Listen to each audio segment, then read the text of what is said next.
There are new bombshell claims today from royal insiders who say King Charles's cancer is incurable and he will likely die with the disease. Now, the palace didn't implode from people screaming. It was the dead silence that hit everyone.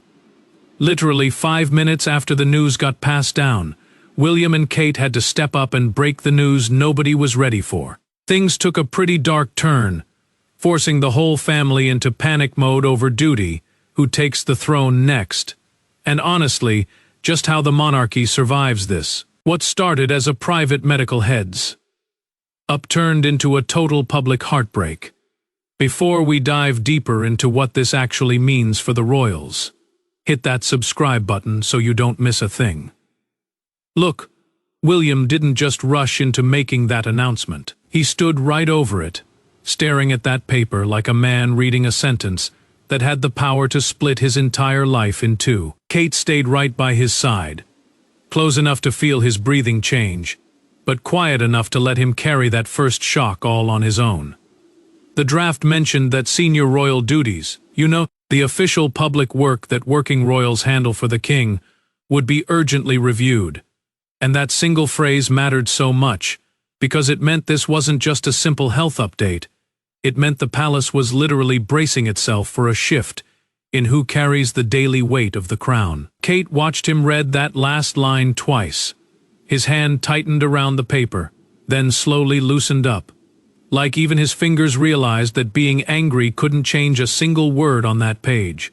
Now Charles wasn't even in the room when this confirmation was put together. And honestly, his absence hit everyone harder than any spoken warning ever could. I mean, the king was always the center of these big decisions.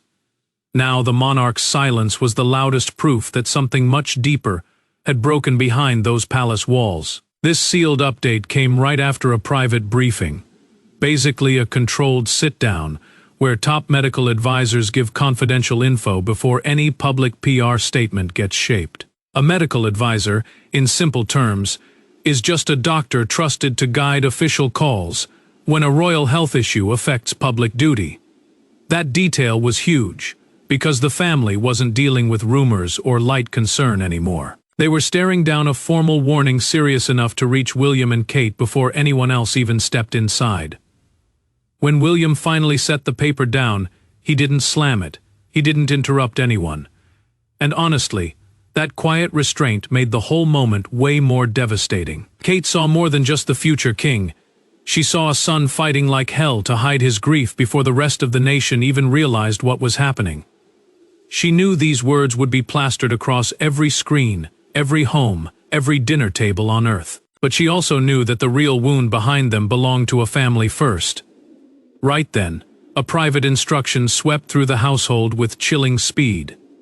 No unnecessary movement, no public denials, and zero off the record comments from any royal office until William spoke. That order was critical, because one single careless sentence could wreck public trust, and one false reassurance could make this tragedy look like a cover-up. The palace wanted total control. The family just wanted time. But Charles's condition had stolen both. Just before the final news went live, William looked toward Kate. She didn't give him some dramatic speech, just a steady, unwavering presence. And that was enough. The prince knew that once those words left his mouth, the tragedy wouldn't belong to just one room anymore. It would belong to the monarchy, to the public, and to anyone standing close enough to the crown to be tested by it. And as those words left his mouth, it stopped being just about Charles's health. It became a test for everyone standing closest to the throne. Behind those palace walls, that announcement hit every single heart differently. For William, it was the sound of his childhood fears coming right back in adult form. For Kate, it was the call to stand firm by his side, while the ground shifted beneath their feet. For Charles, it was the cruelest reminder that even a king can't order time around. And for Camilla, it was the start of a deep, chilling loneliness that no royal title could ever soften. William kept staring at that draft, like the paper got heavier with every single word. He wasn't standing there just as a son anymore. He was standing there as the heir. the next in line to take over when the king can't do it anymore. That was massive, because Charles's health crisis had suddenly dragged the future right to his doorstep, not as a flashy ceremony, but as a heavy burden. The monarchy needed someone solid, and the future king knew everyone was already watching him. Kate placed her hand right over William's, not to pull him back, but to keep him from drowning in his own fear. She understood his silence before anyone even asked him to explain it. She knew the difference between pure duty and pure grief. She knew when he was choosing words for the public, while choking back pain meant for nobody but family. Her calm was everything. Because if he broke, the entire room was going to fall apart with him. Charles actually had one specific request before the announcement went out. The king wanted William and Kate to deliver the news. Not some medical secretary, not a palace aide, not some cold official spokesperson. A palace aide, simply put, is just a trusted staffer who manages royal schedules and private orders. That choice mattered, because the king wanted the future of the crown to speak with one united voice. He wanted strength, but he also wanted tenderness. Meanwhile, Camilla got the news completely separately, and she didn't reach out for anyone. She just sat rigidly in her chair as the door clicked shut, her face pale, her hands completely still, her grand title suddenly totally useless against the loneliness creeping in around her. She had stood beside Charles through endless storms before, but this felt different. This wasn't tabloid drama. This wasn't family tension. This was the king's own body forcing the palace into decisions no heart was ready to make. Right about then, a senior aide quietly walked over and removed a public engagement folder from Charles's desk. Public engagements, as you know, are those official visits where royals represent the crown. That tiny action was a massive signal of what nobody wanted to say out loud. Some of those appearances were never going to happen. William saw that empty space on the desk. Kate saw his face change. Camilla heard the quiet after the door shut and knew the old rhythm had cracked for good. That announcement had already rocked the palace to its core, but the deepest wound was still hidden out of sight. William knew it. Kate felt it. Charles had braced for it. And Camilla, sitting alone with the raw truth, was just starting to realize that this tragic confirmation was only the very surface of what was to come. To really get why that announcement hit like an absolute bomb, you've got to go back to the exact moment. Everything flipped. Every royal crisis has this one tipping point, the kind you can't unsee. And for this one, it didn't start with a big public collapse or a huge newspaper headline. It started at a private dinner at Windsor, with no cameras in sight. It was supposed to be a calm family evening, but out of nowhere, Charles reached for his glass, froze mid-sentence, and locked eyes with William, with a look that made the whole room drop dead silent. That was the trigger nobody ever forgot. See, Charles had walked into that dinner determined to stay in control. He just wanted one quiet night, one calm talk, one chance to discuss future royal duties, without panic rippling through the whole household. Now, future royal duties basically means the public work, state visits, ceremonies, all the official stuff that keeps the monarchy visible and active. And that was massive, because those events weren't just dates on a calendar, they were living proof that the king was still strong enough to lead. William picked up on the shift before anyone even put a name to it. He was listening to Charles talk about schedule updates, when suddenly, the king's voice just lost all its strength. Kate looked across the table and saw his fingers pressing hard into the edge, like he was holding himself up purely on willpower and pride. Kate didn't interrupt. She didn't raise an alarm. But in that split second, she knew this wasn't just him being tired. This was his body giving a severe warning to the crown. Charles tried to push through. He forced out another sentence, stopped again. And honestly, that second pause carried more sheer terror than any actual confession ever could. William pushed his chair back, not in a wild dramatic way, but sharp enough that the sound cut straight through the room. In that single breath, the sun vanished, and the protector took his place. Kate saw the whole thing happen. She knew the future king had just crossed the line from being worried to taking total command. Dinner ended right then and there. No grand explanations, no comforting PR words to soften it. As soon as Charles got back to his private quarters, a confidential medical review was ordered. A medical review, in plain terms, is just a high-level checkup by trusted doctors to figure out what the king can actually handle safely. And that mattered big time, because it officially moved this crisis from a private worry into full-on operational prep. The palace wasn't asking if something was wrong anymore.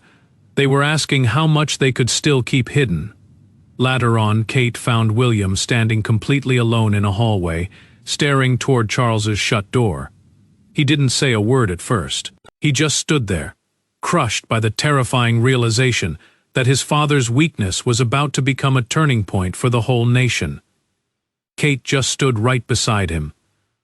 Her silence said it all. She saw it too.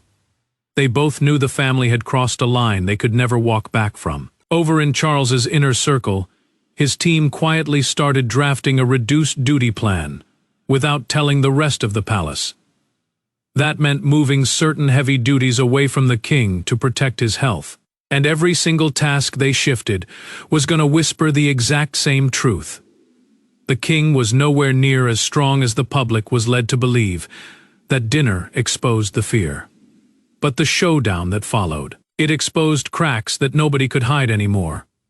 Look, the palace has survived scandals, sudden resignations, nasty family feuds, and full-blown national storms. But nothing felt as dangerous as the private confrontation right after Charles's health confirmation came through. No cameras, no fake balcony smiles, no polished PR statements.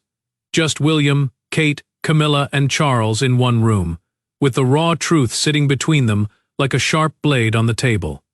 Camilla demanded answers before anyone could even take a breath. The queen consort wanted to know why she wasn't allowed to help shape the announcement. Why William and Kate got to speak first. And why Charles's condition was put out there with such painful, brutal honesty. That health confirmation, the official family statement about the king's serious decline, was massive because it didn't just explain an illness. It completely flipped the balance of trust inside the palace. Charles sat by a small table, present, but visibly drained by the sheer weight of it all. He didn't cut in at first. He just watched Camilla speak, then looked over at William standing near the door, almost like he was guarding both his father and the future waiting right behind him. William knew why this room was everything. If the family broke apart here, the public would feel it sooner or later. If the truth got weaponized, the monarchy would bleed out from the inside. Camilla argued that those words made Charles look weak. Her voice was packed with fear, but it sounded like a straight-up accusation. William hit back with quiet fury. He told the queen consort that hiding the truth would have made the family look cruel, and that cruelty would damage the crown way more than honesty ever could. Kate saw his jaw tighten. She saw Camilla's face harden. She felt grief twisting into blame right in front of her eyes. Before the argument went completely off the rails, Kate stepped up. She didn't shout, but the raw emotion in her voice cut through the noise. She reminded everyone that Charles was still sitting right there. Still listening. Still a human being under that massive title. That hit hard, because the monarchy had already demanded way too much from the king's body. It couldn't now force him to watch his own family fight over how fragile he was allowed to look. Charles finally spoke, and we know this through a private account recorded by a senior note-taker. The king revealed that he personally approved William and Kate taking the lead on the announcement. He trusted them to protect both the monarchy and the public at the same time. The crown, meaning the whole institution, and the duty that comes with it, needed one single steady voice. And in that moment, the king made it crystal clear whose voice he trusted to carry it. William didn't look like he had won a victory. He looked completely shattered. Kate stayed close, knowing this wasn't a win. It was an open wound. Seconds later, Camilla got hit with the second bombshell. Some royal duties had already been reviewed, and key responsibilities were moving to William much sooner than expected. The queen consort went totally still. That was the part nobody had dared to say out loud. Charles dropped his eyes, and the air in the room completely changed. The king hadn't just confirmed his trust. He had confirmed a passing of the torch. Camilla got it. Kate felt it. William had to carry it. From that exact second, this whole crisis stopped being just about health, grief, or family drama. It became a battle for control. And control is where the palace gets terrifying. Power in the monarchy almost never arrives with a bang. It moves quietly through folders, signatures, schedules, and who gets called into the room first. After that brutal health confirmation, one thing was impossible to ignore. William wasn't waiting on the sidelines of history anymore. He was being dragged right into it, and Kate, calm but visibly shaken, became the anchor, helping him carry what Charles couldn't hold anymore. William sat with the duty folder open in front of him, but he couldn't bring himself to turn the page. He knew what that folder meant. A duty folder is basically a private binder of schedules, public visits, and tasks set up for working royals. But this wasn't just routine paperwork. Every single page showed a spot where his father might never show up again, and every name replacement pushed the future king closer to a role he never wanted to inherit through tragedy. Kate watched him fight that heavy silence. She understood that stepping up might look like a power move to the outside world, but inside the family, it felt like grief wearing a uniform. She told William that protecting Charles didn't mean replacing him. It meant giving the king the space to decide what strength looked like for him now. Those words were everything, because while the palace needed a leader, the prince needed permission to be a son before being a symbol. Meanwhile, Charles's scaled-back schedule wasn't being treated as a temporary pause anymore. His condition turned it into a massive constitutional and emotional shift. Constitutional, simply put, means anything tied to how the monarchy actually functions as part of the country's system. And that mattered, because Charles wasn't just a dad trying to recover. He was the king. Every cancelled event raised big, scary questions about who was going to carry the crown's workload next. A palace aide quietly walked in with a marked list from Charles's office. According to internal household accounts, the aide revealed that the king had actually placed William's name next to several big engagements before the public announcement even went out. The king knew he was slipping earlier than anyone else realized. He wasn't being careless, he was prepping. That discovery hit William harder than any direct order, because it proved his dad had been planning for the future while quietly enduring the pain of the present. William looked at Kate and finally admitted out loud the bitter truth he'd been swallowing all morning. He never wanted his time to come through his father's suffering. Kate didn't offer cheap comfort or fake hope. She simply reminded him that Charles still had his dignity, still had a choice, and still had a son strong enough to guard both. The future king heard her, but the weight didn't lift. It just settled deeper into his shoulders. Camilla discovered the real shift when a major decision that used to come to her first suddenly went through William's office instead. The queen consort froze when she learned that orders were now being routed through the prince for final sign. Camilla had feared grief. She had feared the illness, but power slipping away without warning felt like a whole different kind of heartbreak. She realized just how fast a crisis can reshape the entire room. Charles was still at the center, but the whole machine was now turning around William. Kate saw it. Camilla felt it, and the prince couldn't pretend it was temporary anymore. Power hadn't announced itself with a crown or a speech. It had arrived quietly, through altered schedules, chosen words, and a father silently preparing his son before he was ever ready. By the time the next morning rolled around, the palace wasn't asking what happened anymore. They were just trying to deal with what couldn't be fixed. The sun came up, but the palace didn't feel like it was waking up. It felt wounded. That announcement about Charles's health had spread faster than any official could ever contain, and inside the household, every single hallway seemed to carry a different flavor of fear. Staff were whispering over altered schedules.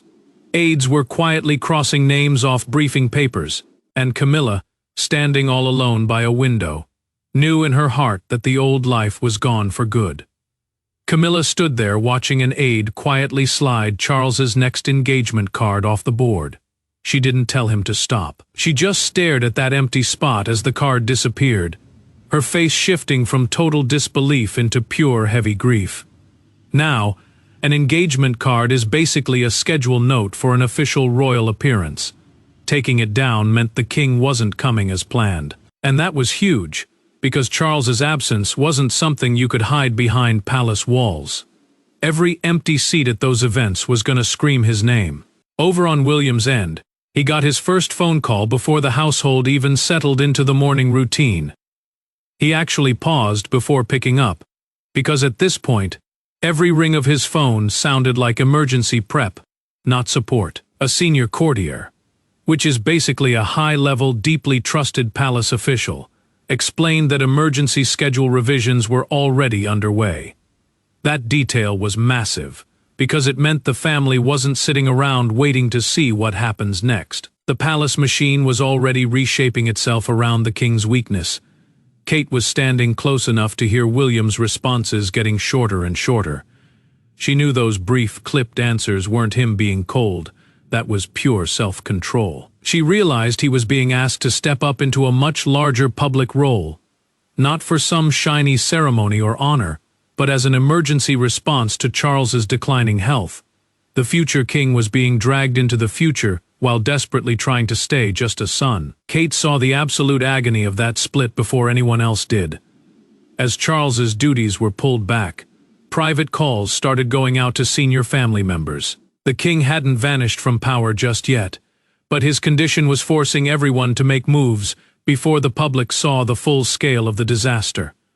And look, that mattered big time, because the monarchy survives on one thing: continuity. Continuity basically means the crown has to look steady and unbreakable, even when the family behind it is shaking to its core.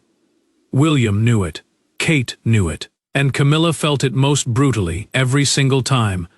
Another folder was cleared off Charles's desk. Behind closed doors, the palace quietly drafted two completely different versions of the next public statement.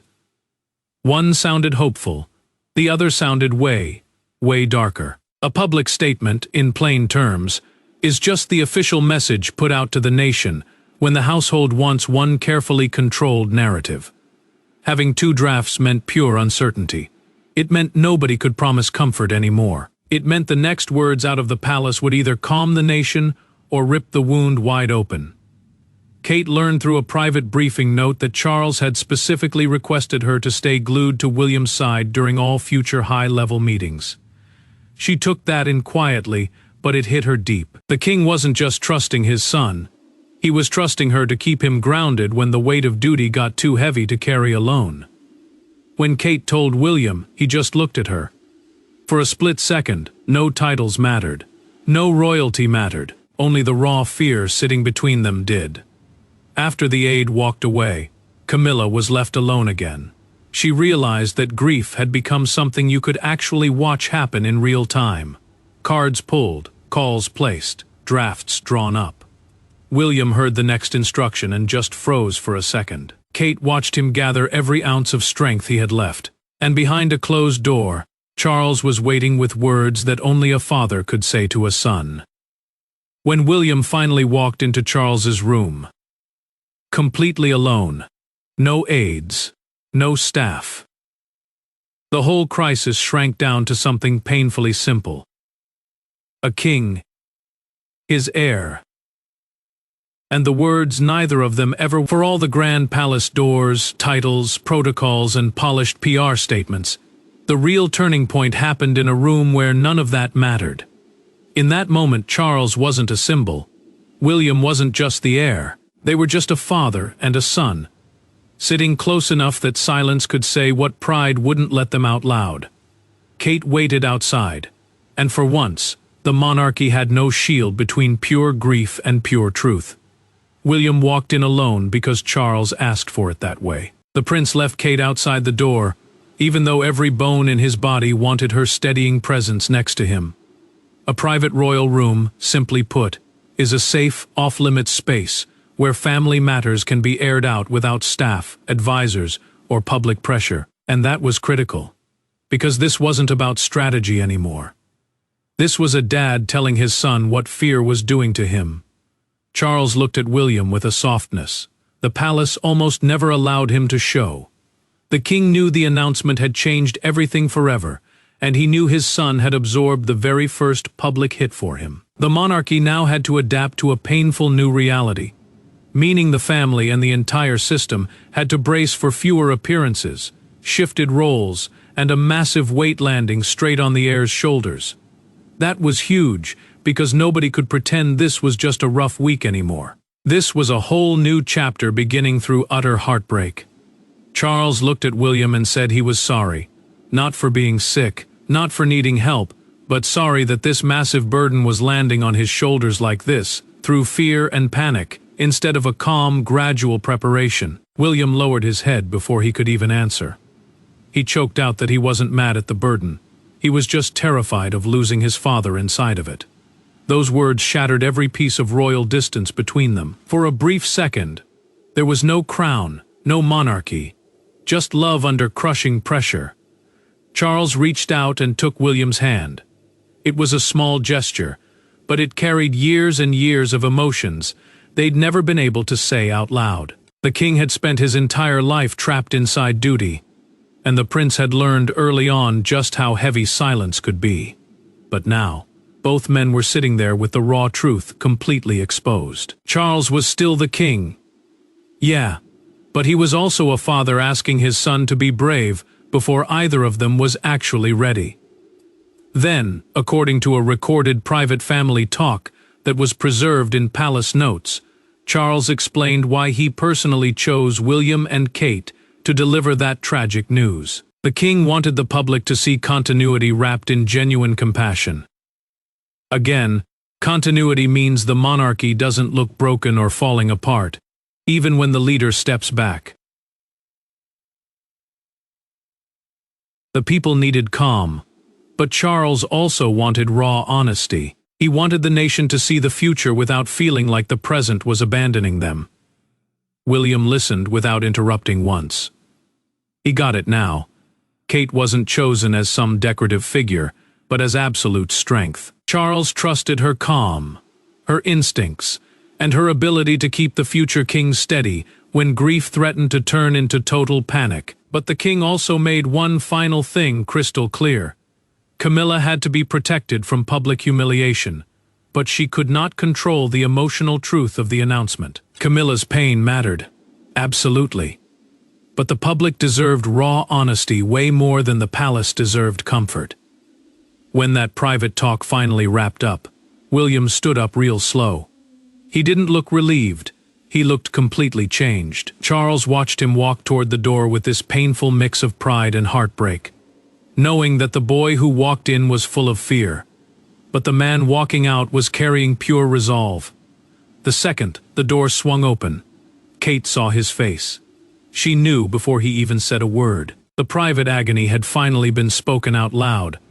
But outside those heavy palace gates, a whole nation was already trying to make sense of what this meant.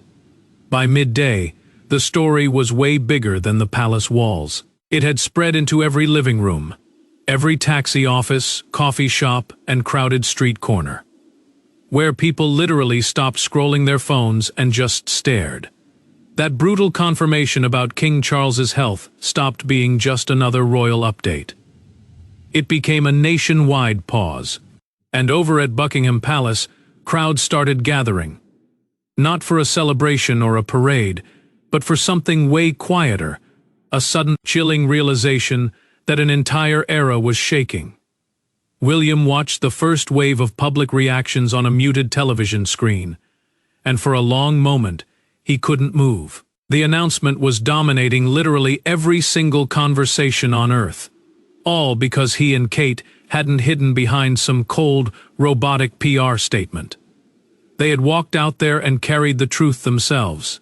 Now, a royal update in plain English is just an official message from the palace when something massive impacts the family or the throne.